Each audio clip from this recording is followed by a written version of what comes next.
Got the M54. Well, if I wanted an M54, then I would have probably bought a bike too, because I'd be pedaling everywhere because my car would be tore up all the time. So this is why the M55 sucks. And the reason for that is because it is pretty outdated when you compare it to the B58. It lacks in that area pretty bad, and I'm gonna tell you why.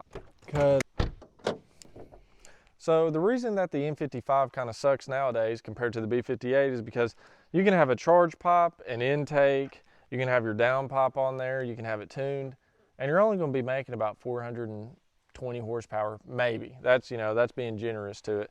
Compared to the B58, you can do a down pipe, you can do a tune, charge pipe, intake pretty much, and you can make, what, 500, 550 horsepower? I mean, pretty easily. And when you compare it to the M55, you're getting into some pretty serious money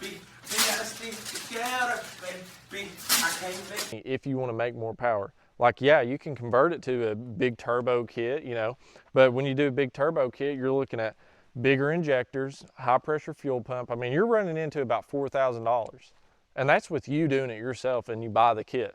You're probably looking at $6,500 if you try to like pay someone to do it. I mean, it gets pretty expensive and stuff. So, I mean, that's kind of why the M55 is pretty outdated nowadays. Now, before we go farther into this video, I'm not necessarily just completely hating on the M55 because in my opinion, it does sound a lot better than the B58, but when you're comparing like power and stuff, it's pretty behind, don't get me wrong. Looking into this a little bit more, one thing about the M55 is, some of the body styles that did come in, one good thing about the M55 is that it came in the F10, and I know a lot of people think the F10 is one of the greatest eras for the M5s and the 5 Series. I mean, the body style, I mean, I'll be honest, it's one of the better looking body styles. I mean, the only one that is comparable is obviously the, what is the new ones? The new 5s?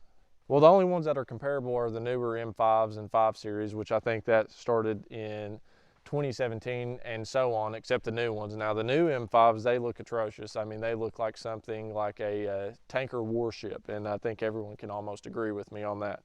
But the M55 did come into a lot of nice platforms and everything like that. So that is one good trade-off when it comes to owning the M55 engine. And I will say this about the M55 now, I mean, which nowadays, even comparing it to the B58, now it does still have a very, very good aftermarket support.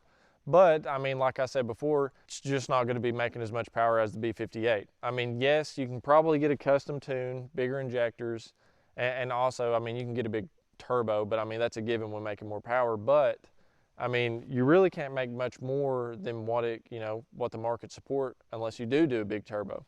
But I mean, you might be able to get 450 out of it, maybe 500 if you did have a high pressure fuel pump with E85. But I mean, that's still pushing it compared to the B58, because I'm not kidding. You can do a down pipe and tune and be making 500, 550 horsepower all day long, reliable, no issues. I mean, that's one good thing about it. So another downfall to the M55 is how much oil it's going to leak, because it's going to leak oil 100%. The gaskets that they put on these cars do not last no time at all. You're going to replace in these things about every 50,000 miles, honestly. And another thing about it is if it's not leaking oil, it's probably broke. I mean, honestly. And which you won't know if it's leaking oil because of the skid plates that they put under BMWs as well. So that's kind of you're going to be tossing a coin on that one. Sometimes may be good, sometimes may be shit. So another thing that, doesn't really make sense in my head is people say that, should have got the M54. Well, if I wanted an M54, then I would have probably bought a bike too, because I'd be pedaling everywhere because my car would be tore up all the time. In our reality, the M55 is a good platform. It is more reliable, obviously, than the M54. I would put it up there with the B58, which obviously the B58 is one of the best platforms out right now, but I would say it's pretty comparable to it just because of the reliability of it. We have, well, the B58 has a big single turbo. I wouldn't say big single, but it has a single turbo, and the M55 has a twin scroll turbo. So, I mean, they're pretty much kind of the same platform. Obviously, the B58 is updated a little bit more, and it's a stronger engine, can make more power and stuff. But the sad truth behind the M55 is it's just outdated. I mean, it truly is. I mean, to make good power out of it, you're looking at big turbo kits, like I said before. But in all reality, the M55 is it is a good platform. It really is. But it's starting to become a little outdated.